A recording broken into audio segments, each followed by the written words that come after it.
Mossoul, la deuxième ville d'Irak. Depuis la chute du régime de Saddam Hussein en 2003, ses habitants sont prisonniers de la violence sectaire. Postes de contrôle militaire et infrastructures détruites, disséminées partout, compliquent leur vie de tous les jours. Une réalité qui est dure mais qui ne freine pas l'archevêque chaldéen de Mossoul, Monseigneur Émile Chimoun Nona, dans son service auprès des fidèles. Io sempre cerco di fare quello che la gente anche fa, di non avere altre vie.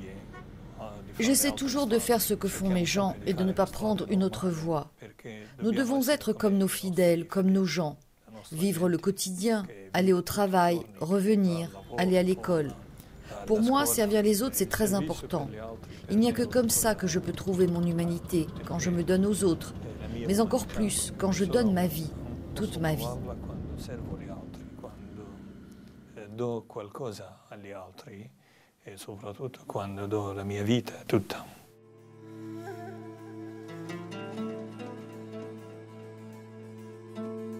Le christianisme est présent à Mossoul depuis le 1er siècle, bien avant l'arrivée de l'islam. Avant la chute de Saddam Hussein, Mossoul accueillait une des populations chrétiennes les plus consistantes d'Irak. 35 000 chrétiens environ vivent côte à côte avec les musulmans. Aujourd'hui, ce chiffre est descendu à environ 3 000. Les attaques systématiques, comme le bombardement de 2004 contre la résidence de l'évêque chaldéen, ont ravagé cette ancienne communauté.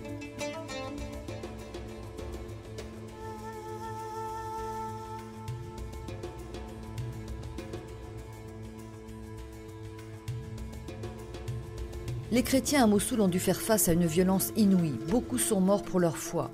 Parmi eux, un jeune prêtre, le père Raghid Ghani, tué par balle en 2007, tout près de son église. En mars 2008, le prédécesseur de Monseigneur Nona à Mossoul, son Excellence Paulos Faraj Rao, a été enlevé puis tué par des extrémistes islamiques.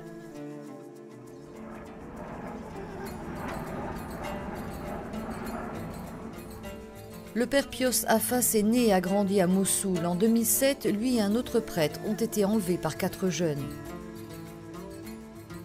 La première chose qu'on a fait, c'est qu'on s'est donné l'absolution.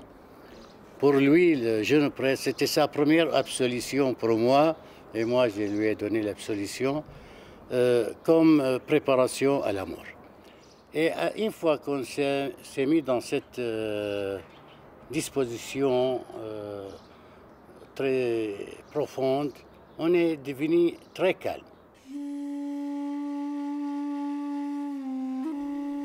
Le père Pios Affas et son confrère ont été relâchés 9 jours après le paiement d'une rançon.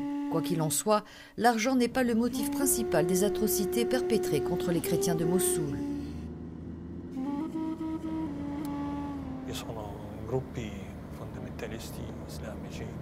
Il y a des groupes islamiques qui considèrent que Mossoul et l'Irak appartiennent à l'islam. Ils ne veulent pas d'autres religions.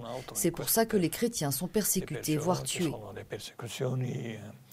Anche l'uccisione dei cristiani.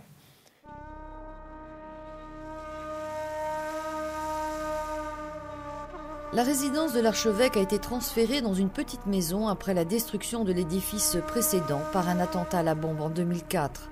Les routes qui conduisent à l'évêché actuel sont barricadées, une patrouille de militaires postée à chaque entrée. Monseigneur Nona vit là avec 4 de ses prêtres. كثير الناس يقولون أنت إلى باقي في موصل نعم أنا باقي في موصل فأنا إيماني Beaucoup me demandent, tu es encore à Mossoul? Je leur dis oui, à cause de ma foi, de mes sentiments et de mon devoir. Je peux sentir la nécessité du peuple à avoir un prêtre. Notre présence est une force pour les gens et elle remplit le cœur de réconfort et d'encouragement. J'en suis témoin à cause de mes visites dans chaque église que je sers.